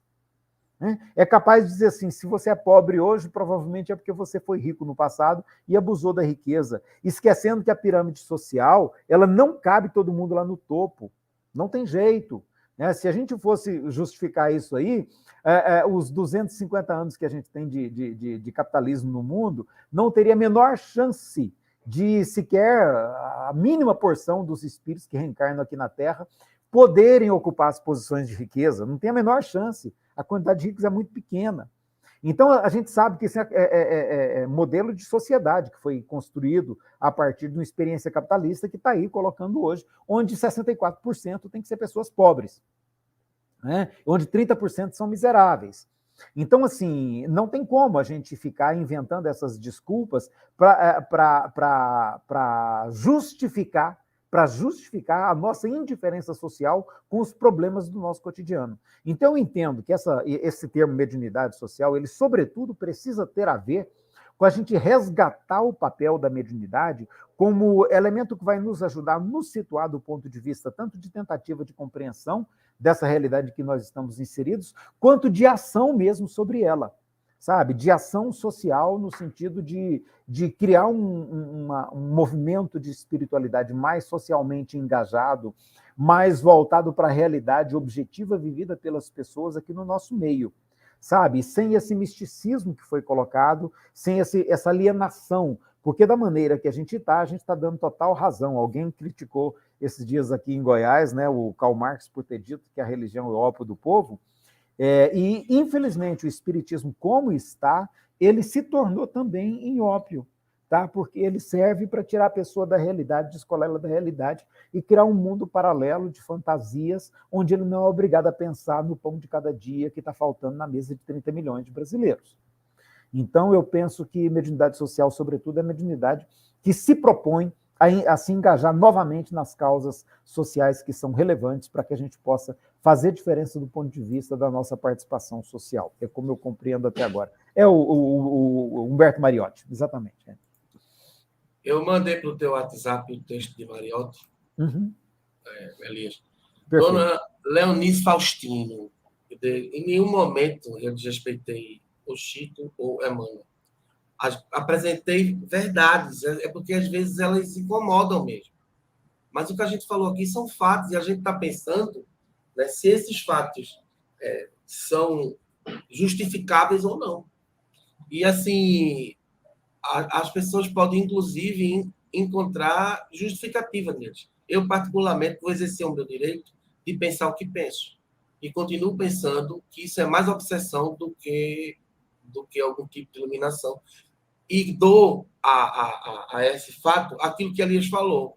Né? Mas, assim, eu quero tratar o fato como o movimento trata, e não como a gente enxerga ele exatamente a partir de uma perspectiva que pode muito bem ser revestida de animismo. É bem provável, inclusive, que seja. Né? Mas não dá para a gente fazer de conta que não existiu. Viu? Então, se a senhora entendeu como desrespeito, eu lhe peço desculpas, mas não é desrespeito, não é. A gente está analisando verdadeiramente cada fato e eu continuo com a minha opinião.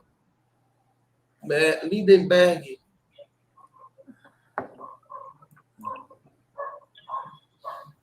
Vou trazer para o nosso debate aqui um trio de pensadores que todo mundo sabe que eu pesquiso sobre eles já há um bom tempo, né? E que tratam exatamente desse conceito de maneiras diferentes, mas complementares, a questão da mediunidade social. Né? Então, a gente tem Humberto Mariotti, argentino, que trabalhou pela primeira vez esse termo, nessa conjuntura que a gente está tratando aqui, né? Então, ele traz na sua obra Parapsicologia e Materialismo Histórico, traduzida, isso é Esse é o título original, né? Depois foi traduzido para o Brasil com outro título, que é O Homem e a Sociedade numa Nova Civilização. E aqui chegou nas nossas terras em 1967. Mas o Mariotti desenvolveu esse conceito a partir do pensamento de Manuel Porteiro, outro argentino, que influenciou poderosamente o pensamento do Humberto Mariotti, né? Mas infelizmente teve uma encarnação muito curta, então ele desencarnou muito jovem, né? E nós também encontramos ecos desse conceito em Herculano Pires. Né? Então, há muitos conceitos da filosofia espírita e da sociologia espírita que nós encontramos nesses três pensadores. É por isso que eu gosto sempre de trabalhar os três juntos, né? Pela proximidade dos seus pensamentos, apesar das divergências também. Né?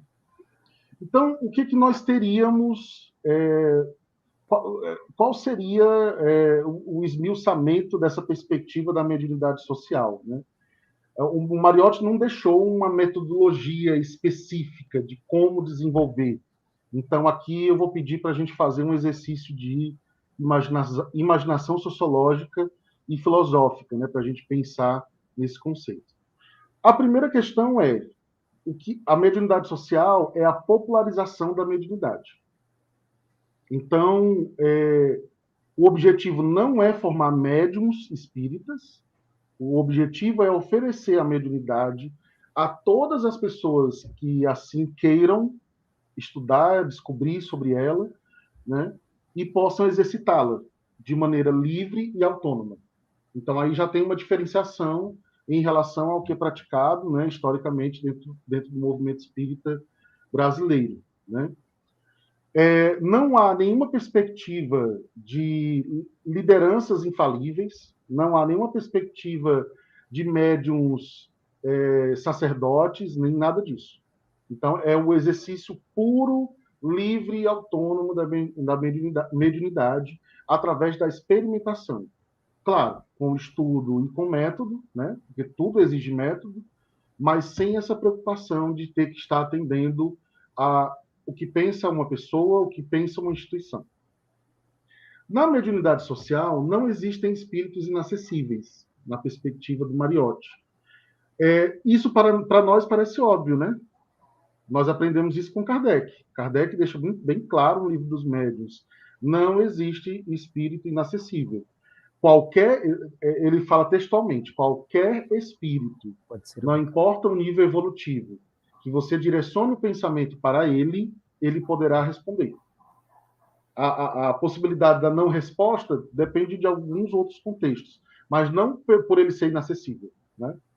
Mas, na prática, o movimento espírita brasileiro, ele transformou alguns espíritos em inacessíveis. Então, eles só podem se comunicar através de determinados médios. Espíritos famosos não podem, famosos aqui, entre aspas, muitas aspas, não podem se comunicar por médiuns desconhecidos. É estranho. Um médium lá de uma cidadezinha pequena, um médium completamente desconhecido do movimento federativo, não pode receber mensagem de certos espíritos.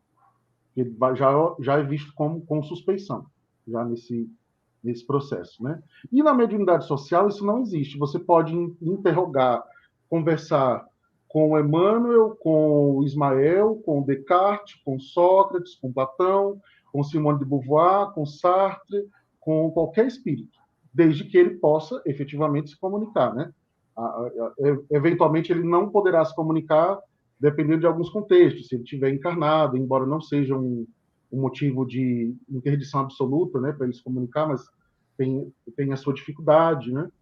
Ou ele possa não saber fazer isso e precisar da ajuda de outro espírito, enfim. Aí tem os contextos que a gente já conhece ao ler o Livro dos Médiuns. A mediunidade social, ela daria origem, na visão do Mariotti, ao que ele chama de espiritocracia, que seria uma sociedade livre para dialogar com os espíritos sobre quaisquer temas de interesse dessa sociedade. Por isso que esse conceito ele não é um conceito unicamente espírita, porque na espiritocracia você poderia ter contato com espíritos de diferentes culturas e orientações religiosas e filosóficas, não somente espíritas. Então, isso abriria um campo gigantesco, né, de possibilidades de conhecimento e dessa troca entre o plano espiritual e o plano material. Então, seria um movimento mais universal, mas não para convencer ninguém de se tornar espírita, né, mas para ter esse contato com a espiritualidade. Na espiritocracia, não existe tema interdito ao debate com os espíritos, incluindo os temas da reencarnação, os temas progressistas, os temas sociais, que tanto são interditados pelo movimento espírita religioso. Então, quaisquer temas você pode conversar com os espíritos. Isso já quebra também completamente a lógica que nós vemos ser desenvolvida, né? Na espiritocracia não existem nem médios sacerdotes e nem espíritos governadores de nada. Eu coloquei aqui o espírito governador de propósito, né? Porque recentemente a gente teve o 7 de setembro e a quantidade de páginas espíritas falando do patriotismo a partir do Ismael é impressionante. O Brasil, coração do mundo, né? Virou um sinônimo de patriotismo que desbanca para um ufanismo, e sempre esse arquétipo do Ismael como espírito governador do planeta, que recebeu a missão de Jesus, e toda aquela história que todos nós conhecemos do Brasil, coração do mundo, pátria do Evangelho. Mas até que ponto, espiritamente falando, essa é uma lógica plausível, né? Então, na espiritocracia, isso não existe. O Ismael é mais um espírito como qualquer um outro. Jesus é mais um espírito. Emmanuel é mais um espírito. Joana de Ângeles é mais um espírito. Eles nem são melhores nem piores. Eles são apenas espíritos. A mediunidade social, ela não visa formar médiuns espíritas, nem prosélitos espíritas, nem nada disso. Mas sim compartilhar com a humanidade conhecimentos espirituais vastos e múltiplos que possam colaborar com o progresso. O como fazer, que tem a ver com o último item que a gente vai debater, né, é algo para a gente pensar e desenvolver. Como eu disse, Mariotti não deixou uma metodologia específica para isso. Mas só esses pontos aqui mapeados já nos dão uma boa noção do que a gente está perdendo de possibilidades. Porque, claro, aqui ele está falando no sentido mais macro, né? Mas mesmo que a gente conseguisse fazer isso somente dentro do movimento espírita progressista, já seria incrível, já seria maravilhoso. Então, quem puder, dá uma pesquisada nessa obra do Mariotti, que é uma obra completíssima, nós já estudamos ela no IFEP, ano passado, né? Para Psicologia e Materialismo Histórico, ou a versão em português, né? Que é O Homem e a Sociedade numa Nova Civilização. O Mariotti faz um diálogo com a obra Espiritismo Dialético, do Porteiro, é outra obra que todos nós progressistas precisamos ler, e o Herculano, ele fala dessa questão em várias obras, né? Então, precisaria ler algumas obras aí do Herculano para a gente falar sobre essa questão da mediunidade social. Ok? Então, é isso. Ok. Aprendi. Como a gente já está chegando na hora, né? Já são 1h33, eu acredito que a gente pode transformar, se vocês toparem, esse último ponto numa próxima live. Porque aí daria tempo da gente se programar para produzir caminhos, que eu acho que é outra coisa importante. A gente precisa falar das coisas e apresentar proposições. Essas proposições vão dar certo? Não sei, a gente vai experimentar. Pode ser que lá no fim a gente descubra que não, é esse o trabalho. Sabe? Por isso aquele questionamento, dona Leonice, viu? É para a gente apresentar outra perspectiva que não aquela que está posta como a única perspectiva. Então, se a gente tem várias perspectivas para uma mesma coisa, isso não quer dizer que eu costumo dizer isso, quem me escuta sabe, sempre não é nosso dever, nossa vontade estabelecer nenhum tipo de verdade universal. Muito pelo contrário. É trazer, sabe, vários pontos e, de repente, a gente achar 4. E aí, chegamos num ponto aqui que tem 4 possibilidades. Vamos estudar as 4. E aí a gente vai achar muito mais caminhos do que os caminhos que são estabelecidos como únicos. O que a gente questiona aqui, enquanto respirar, eu vou continuar fazendo, é respirar essa possibilidade de apenas um caminho. A gente não pode trabalhar, não deve trabalhar com a perspectiva de um caminho apenas. Porque isso, invariavelmente, leva ao fanatismo, à alienação. É esse caminho que leva as pessoas a fazerem os endeusamentos dos espíritos e dos médicos. Não é porque a gente estabelece aquilo como única verdade. E o que a gente está discutindo aqui não é uma verdade, mas possibilidades de pesquisa, de estudo, de busca. Né? Esse é o nosso verdadeiro objetivo. Eu vou falar aqui, eu vou passar a palavra para Elias, para que ele possa fazer suas considerações finais. Depois eu vou falar para vocês da nossa live de segunda-feira, que está bem especial. Eu acho que vocês vão gostar também dela, né? Se eu me lembrei agora de Jô Soares, se eu pudesse fazer, eu faria, porque realmente a discussão foi muito bacana e eu gostei muito de ter participado dela. Elias, meu amigo, gratidão, seja sempre bem-vindo aqui nesse espaço. Obrigado, Alexandre. Obrigado, Lindenberg. Olha, realmente, eu estou me devendo ainda um estudo mais cuidadoso da obra do Humberto Mariotti e do Manuel Porteiro, né? Que realmente eu sei que eles têm essa pegada social muito interessante e eu estou em débito com esse estudo, acho muito interessante isso aí. E acho que a gente vai ter um grande desafio de a gente desconstruir algumas referências que a gente que vem lá da perspectiva eurocêntrica do espiritismo, né? A gente vê o espiritismo como a cereja do bolo do processo de espiritualidade. Então, a gente acostumou a ver isso, o espiritismo como sendo assim quem vai trazer toda a resposta e talvez até a gente precise começar a repensar essa visão que a gente desenvolveu. Porque a verdade é que nós vamos ter que reconhecer a cultura de outras sociedades que se desenvolveram sob outra lógica, sob outra visão de mundo, né? E que para eles, inclusive, nem a palavra mediunidade vai fazer o menor sentido, porque a maneira como eles se relacionam com o espiritual, com o sagrado, com a morte, inclusive, né, é totalmente diferente da nossa. Então, nós vamos ter que fazer um reaprendizado de como olhar para esse mundo que é externo ao espiritismo. A gente vai ter que fazer um aprendizado de como olhar para esse mundo. Então, a gente tem muita coisa para aprender, eu diria. A gente tem muita coisa para aprender, né? A gente tem muita coisa para absorver desse ambiente externo, para enriquecer a nossa própria visão. Então, eu penso que nós temos um desafio muito grande pela frente, e esse desafio, ele me encanta, sabe? Porque a proposta kardeciana de espiritismo, e aí volta lá naquela pergunta primeira, lá atrás, do meu amigo, que ele bota saúde sem dogmas, né? Parece, né? Que ele falou assim, se o espiritismo é progressivo ou progressista, né? Ele é progressista por natureza, pelos seus conceitos, pelas ideias que ele abraça, mas o que Kardec diz é que ele é progressivo no sentido que ele caminha de braços dados com a ciência e ele não se delimita no espaço e no tempo em torno de determinados conceitos. Ele caminha abrindo novas frentes de estudo, novas frentes de pesquisa e tentando responder às novas questões que são apresentadas.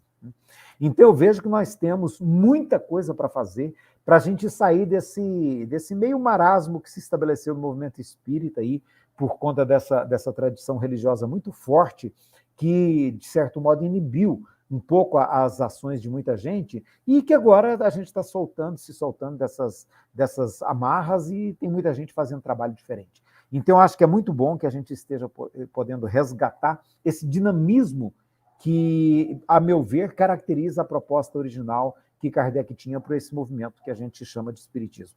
Então, eu penso que a gente tem muita coisa bonita pela frente para estudar, e vamos juntos, porque nós vamos formar uma grande rede, né? O Lindenberg comentou aí, olha, uma grande rede com as mais variadas configurações. O espiritismo não cabe mais dentro de um modelo, ele é um fenômeno extremamente plural, ele já é plural, ele já é internamente extremamente diversificado. E o nosso desafio é aprender a viver dentro dessa diversidade, valorizando as diferentes formas de manifestação pelas quais a gente vai podendo reconhecê-lo no meio da nossa sociedade, né? Então, muito obrigado pelo convite, Alexandre, eu achei desafiador. Você me deu uma aula muito boa de Mariotti aí, o Lindenberg, que eu quero dar uma lida nele agora com esse olhar que você me trouxe, tá? E, inclusive, quero fazer uma análise crítica dessa proposta do Mariotti, né? Porque eu quero ver até que ponto que ele também não está muito eurocêntrico nesse modelo dele e valorizando a nossa cultura em relação às demais, tá? Então, assim, tem muita coisa para a gente refletir, para a gente estudar e para aprender. Muito obrigado pela oportunidade, Alexandre, muito obrigado por ter estado com vocês aqui, Lindenberg, e todos vocês que estão aí nos comentários, tá, gente? Foi um prazer imenso estar junto de cada um de vocês. Valeu! Antes de passar para o Lindenberg, eu quero dizer uma coisa, Elias. Essa pluralidade não precisa ser pelo viés de Mariotti. Né? Exatamente. É mais um viés para a gente poder discutir. Isso é maravilhoso. Ruim é quando o terreno não é arado, e aí a gente não tem possibilidade. Mas quando a gente tem uma pesquisa a partir do que o Lindenberg está fazendo com esses eixos aí, com esses grupos de pesquisa, isso é maravilhoso. Isso oxigena o movimento espírita. Isso é importante demais que aconteça. Sabe? Aí tem outro grupo lá fazendo a mesma coisa, outro grupo lá fazendo a mesma coisa. Os resultados não serão iguais, ponto. Né? E a gente vai ter, ao invés de a gente ter um caminho só, nós vamos ter vários caminhos. E aí cada um vai se adequar ao caminho que achar mais conveniente, ou tiver dentro daquilo que ele escolheu como teoria. Né? Então, isso é bem importante. Lindenberg, muito bom te ter aqui de novo. Fazia um tempo que tu não aparecia. Né? Se for famoso, vai ficando famoso, vai ficando difícil de jogar de pobre. Para famoso e rico. Aí fica difícil tá. de jogar de pobre.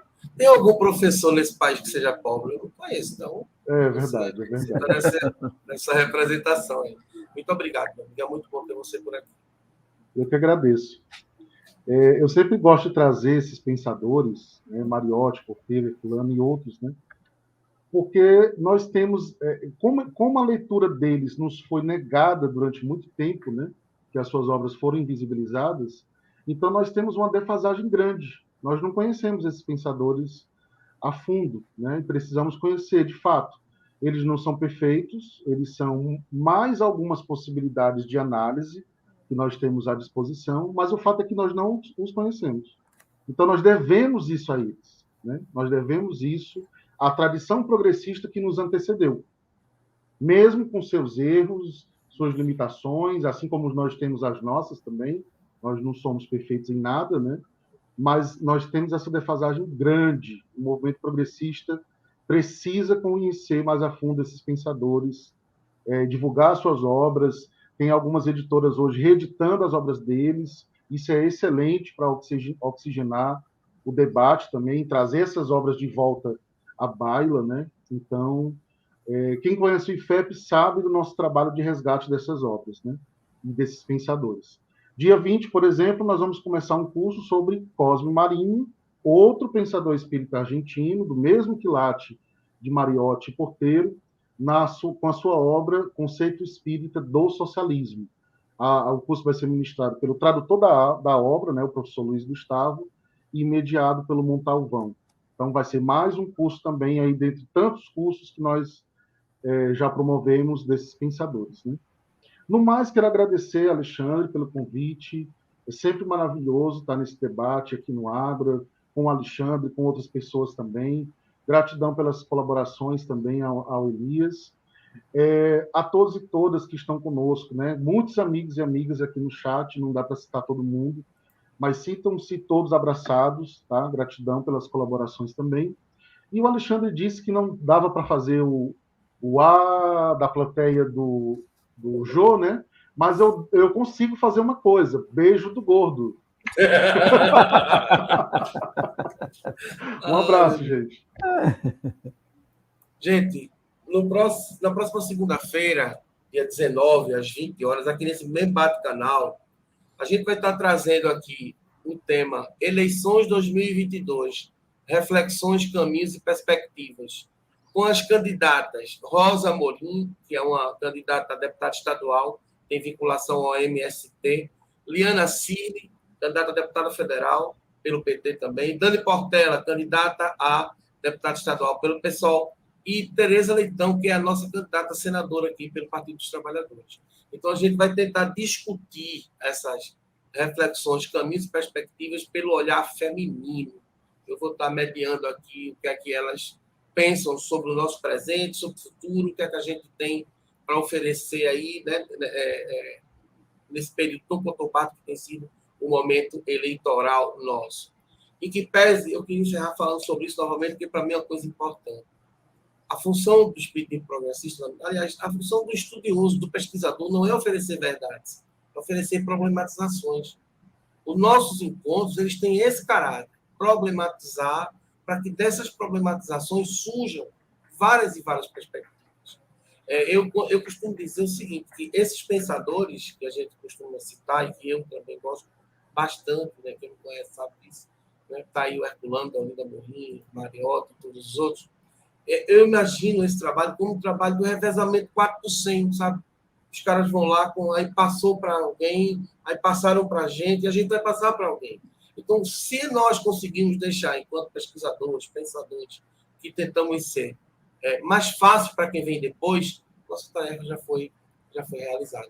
Se a gente não conseguir deixar mais fácil, mas se a gente conseguir deixar mais campos de pesquisas que não sejam invisibilizados como a nossa geração pegou, não é tudo invisibilizado, escondido, e a gente tem que cascavinhar, procurar, achar. Né? Eu quero, se a gente conseguir deixar tudo aberto, exposto, para que essa galera que vier depois não tenha o mesmo trabalho de procurar, a gente já fez muita coisa no sentido de ajudar na discussão. Então, um beijo, um abraço, gratidão por todas e todos que puderam estar conosco hoje, e é sempre bom estarmos juntos. Até a próxima segunda-feira.